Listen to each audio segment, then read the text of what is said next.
بسم الله الرحمن الرحيم. الرحمن علم القرآن، خلق الإنسان علمه البيان. الشمس والقمر بحسبان، والنجم والشجر يسجدان. والسماء رفعها ووضع الميزان، ألا تطغوا في الميزان، وأقيموا الوزن بالقسط ولا تخسروا الميزان. والأرض وضعها للأنام، فيها فاكهة والنخل ذات الأكمام، والحب ذو العصف والريحان. فبأي آلاء ربكما تكذبان؟ خلق الإنسان من صلصال كالفخار، وخلق الجان من مارج من نار. فبأي آلاء ربكما تكذبان؟ رب المشرقين ورب المغربين، فبأي آلاء ربكما تكذبان؟ مرج البحرين يلتقيان، بينهما برزخ لا يبغيان. فبأي آلاء ربكما تكذبان؟ يخرج منهما اللؤلؤ والمرجان. فبأي آلاء ربكما تكذبان؟ وله الجوار المنشآت في البحر كالأعلام. فبأي آلاء ربكما تكذبان؟ كل من عليها فان، ويبقى وجه ربك ذو الجلال والإكرام. فبأي آلاء ربكما تكذبان؟ يسأله من في السماوات والأرض، كل يوم هو في شأن. فبأي آلاء ربكما تكذبان؟ سنفرغ لكم أيها الثقلان. فبأي آلاء ربكما تكذبان؟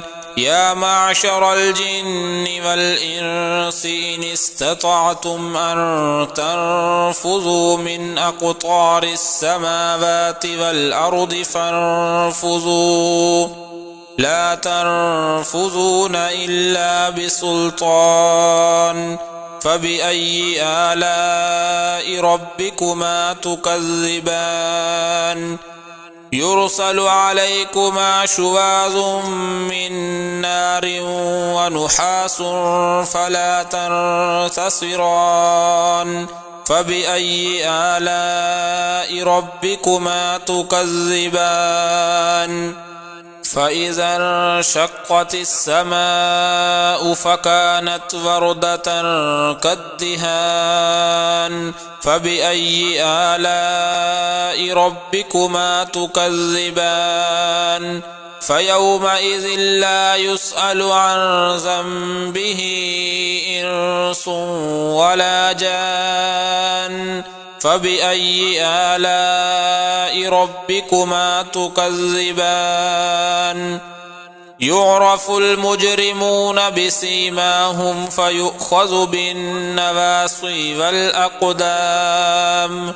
فبأي آلاء ربكما تكذبان؟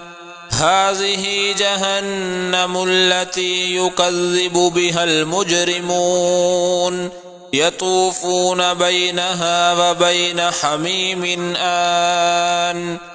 فبأي آلاء ربكما تكذبان؟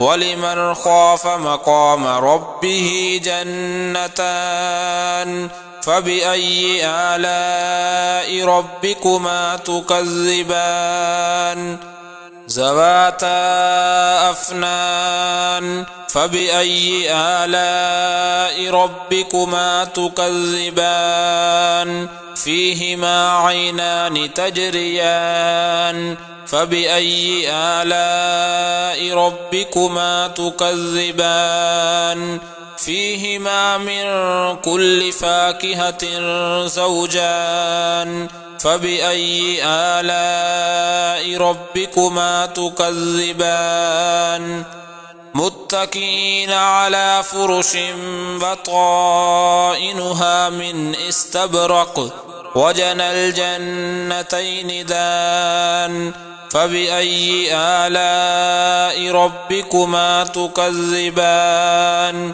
فيهن قاصرات الطرف لم يطمثهن إنس قبلهم ولا جان فبأي آلاء ربكما تكذبان كأنهن الياقوت والمرجان فبأي آلاء ربكما تكذبان هل جزاء الإحسان إلا الإحسان فبأي آلاء ربكما تكذبان ومن دونهما جنتان فبأي آلاء ربكما تكذبان مدهامتان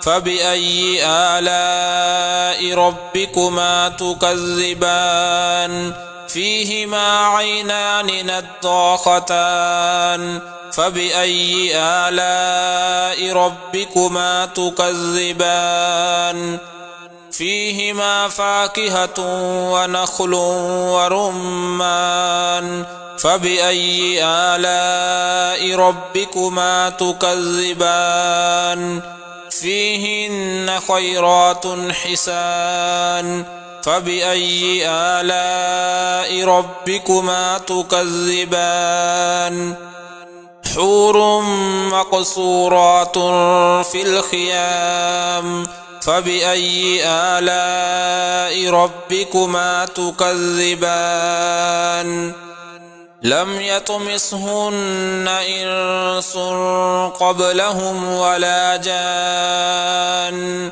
فبأي آلاء ربكما تكذبان متكئين على رفرف خضر وعبقري حسان فبأي آلاء ربكما تكذبان تبارك اسم ربك ذي الجلال والإكرام